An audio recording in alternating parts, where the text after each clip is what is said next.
Assalamualaikum warahmatullahi wabarakatuh. Waalaikumsalam warahmatullahi wabarakatuh. Alhamdulillah, alhamdulillahi rabbil alamin. Assalatu wassalamu ala sayyidina Muhammadin asrafil anbiya wal mursalin wa ala alihi wa sahbihi ajmain, amma ba'd. Qala Allah ta'ala fi kitabihil karim, a'udzu billahi minas syaitonir rajim. Bismillahirrahmanirrahim. Ya ayyuhallazina amanu kutiba alaikumusiyam kama kutiba alal ladzina min qablikum la'allakum tattaqun. Wa hadisur Rasulullah SAW, man shoma ramadan imanan wa ihtisaban ghufirallahu ma taqaddama min dzanbi. Yang saya hormati pimpinan Fakultas Psikologi UIN Raden Patah Palembang, ada Ibu Dekan Fakultas Psikologi. Yang saya hormati dosen-dosen Fakultas Psikologi dan tenaga tendik, dan juga adik-adik mahasiswa, dan juga yang selalu repot, yaitu tim psikometrik sudah menyiapkan materi ini ya, dari season 1 sampai ke season 6 ini ya. Insya Allah akan mendapat keberkahan dari Allah Subhanahu wa Ta'ala. Amin ya Rabbal Alamin.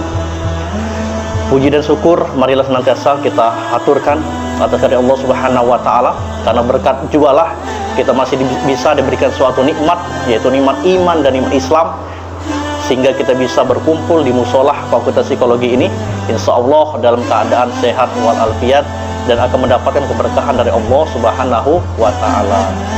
Salawat beriring salam marilah senantiasa kita curahkan kepada baginda kita Nabi besar Muhammad SAW, yang dimana telah membawa kita dari alam terang benderang, alam kegelapan menuju alam terang benderang yang kita rasakan hingga pada siang hari ini.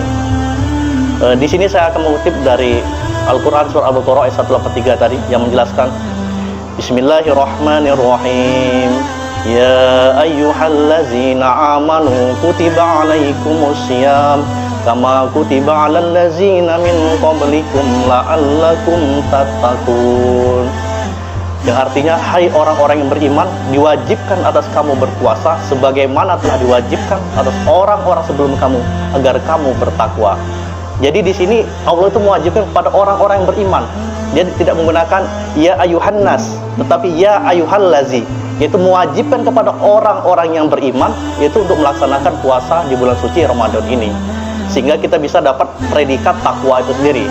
Nah, banyak sekali orang memahami puasa itu hanya menahan dahaga dan lapar ya, tetapi dijelaskan dalam hadis Abu Hurairah radhiyallahu an, banyak sekali orang yang berpuasa itu hanya mendapatkan lapar dan dahaganya, bahkan mereka tidak mendapatkan pahala itu akan menjadi sia-sia, karena mereka memahami itu puasa itu hanya aku tidak makan, aku tidak minum, tetapi itu mereka memahami. Sebenarnya puasa itu lebih dari itu ya.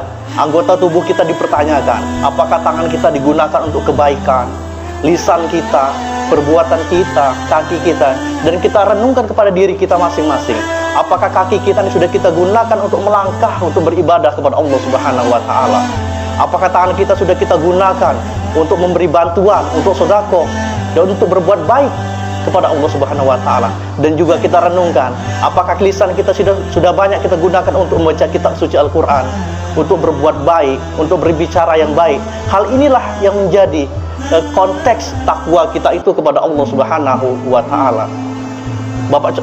Kakak contohkan gini ya, kita sebagai mahasiswa kan ada target untuk mendapatkan standar cum laude atau pujian ya, kalau kita pengen lulus dari kuliah. Hal kecilnya misalkan kuliah ya, kuliah kita kan punya target pasti pengen dapat nilai A atau nilai A+ ya. Itu harus dibarengi dengan usaha yang maksimal. Tidak bisa serta-merta kita mendapatkan nilai A+ atau A, tetapi usaha kita sangat minim sekali. Benar nggak Bu Tia? Kira-kira Bu Tia nggak mau kan ngasih nilai kalau usahanya minim, tidak pernah masuk, kemudian tidak pernah ngerjakan tugas, tetapi pengen mendapatkan nilai A+, tidak mungkin kan? Nah, itu harus dilakukan dengan usaha yang maksimal. Nah, sehingga itu bisa kita dapatkan nilai yang bagus. Begitu juga dengan puasa kita. Kita pengen mendapatkan sebagai predikat takwa, tetapi kita belum melakukan itu. Apakah kita layak dikatakan orang yang bertakwa? Kakak kira belum tentu ya. Jadi kita harus memahami itu dulu. Jadi dalam konteks takwa itu bukan hanya sekedar kita mengerjakan perintah Allah, kemudian kita menghindari larangan Allah, tapi lebih dari itu yang kita lakukan untuk mendapatkan predikat takwa di hadapan Allah Subhanahu wa Ta'ala. Tadi ada sebuah hadis yang diriwayatkan oleh Abu Hurairah radhiyallahu an, "Man suma Ramadan imanan wa ihtisaban, ghufirallahu ma taqaddama min dzanbi." Jadi barang siapa yang mengerjakan puasa Ramadan ini dengan iman, dengan ikhlas dan hanya mengharapkan ridha Allah Subhanahu wa taala, maka Allah akan mengampuni dosa-dosa kita yang lalu. Sarannya dengan apa? Dengan iman dan takwa kita kepada Allah Subhanahu wa taala. Jadi kalau kita mengerjakan puasa Ramadan ini mengharapkan ridho Allah. Kalau kita mau dikumpulkan ibadah kita selama masa hidup, tidak bisa kita untuk mampu mendapatkan surga Allah Subhanahu wa taala. Yang kita harapkan adalah ridho dan kasih sayang Allah Subhanahu wa taala kepada kita semua. Itulah yang bisa menolong kita itu sendiri. Ya. Bulan suci Ramadan ini disebut juga dengan bulan Sahrul Tarbiyah, ya. Jadi bulan pendidikan. Jadi disinilah kita digembleng, kita dididik agar senantiasa menjalankan ibadah bulan suci Ramadan itu dengan konsisten, dengan istiqomah. Jadi jangan di bulan suci Ramadan ini baik kita rajin sholat tarawih, rajin membaca Al-Quran, kalau bisa disebut dengan tadarusan, ya, dengan tadarusan. Tetapi dari itu juga kita lakukan selesai bulan suci Ramadan, kita tingkatkan lagi, kita istiqomah, atau sebutan itu konsisten, ya.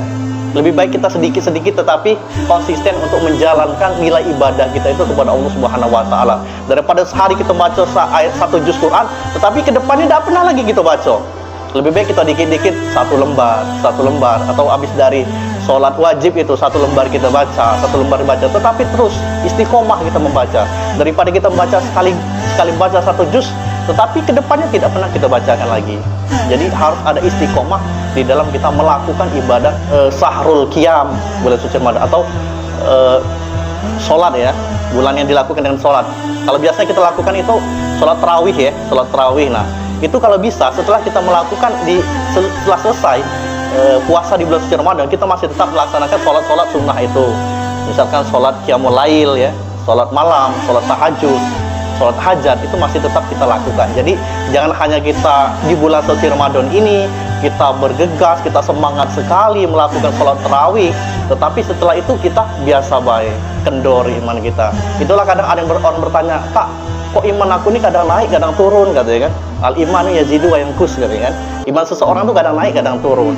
Sebenarnya yang membuat iman kita itu turun itu karena kita masih berkelimpangan dengan dosa, gitu ya. Itulah yang membuat iman kita makin turun. Jadi kita harus istiqomah kita beribadah, istiqomah kita dalam berbuat, istiqomah dalam berperilaku. Itulah insya Allah akan membuat iman kita tuh tetap istiqomah atau stabil tadi.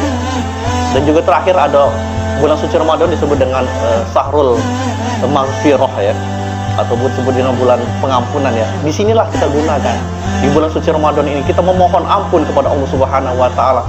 Kita berharap di bulan Ramadan ini kita akan diampuni dosa-dosa kita, karena kullu bani Adam khoto, ya. Jadi setiap Nabi Adam itu pasti punya kesalahan, ya, baik itu kesalahan dosa besar maupun dosa kecil. Nah, disinilah kita memohon ampun. Jangan kita ulangi lagi perbuatan-perbuatan salah kita, perbuatan-perbuatan dosa kita. Bila perlu setelah di bulan suci Ramadan ini berlalu, kualitas keimanan kita, kualitas ketakwaan kita masih kita tanamkan, menjadi manfaat bagi khususnya kita umat Islam ini sendiri, ya. Jadi kalau bisa kita setelah dari puasa ini bisa menanamkan kebaikan, bisa memberikan kebaikan kepada setidaknya bagi diri kita, keluarga kita, dan masyarakat secara umumnya. Mungkin, ya, dan ini bisa saya sampaikan untuk singkat, dan mudah-mudahan bisa bermanfaat bagi kita semua. Dan insya Allah kita akan tetap istiqomah menjalankan ibadah di bulan suci Ramadan ini. Kita berdoa kepada Allah Subhanahu wa taala semoga di bulan suci Ramadan ini akan menjaga kualitas ibadah kita, dan insya Allah kita akan dipertemukan lagi di bulan suci Ramadan yang akan datang. Amin, amin, ya rabbal alamin. Demikianlah, apabila ada kata salah saya mohon maaf, dan kebenaran itu datangnya dari Allah Subhanahu wa taala, kesalahan itu datang dari diri saya pribadi. Wabillahi taufiq, wassalamualaikum warahmatullahi wabarakatuh.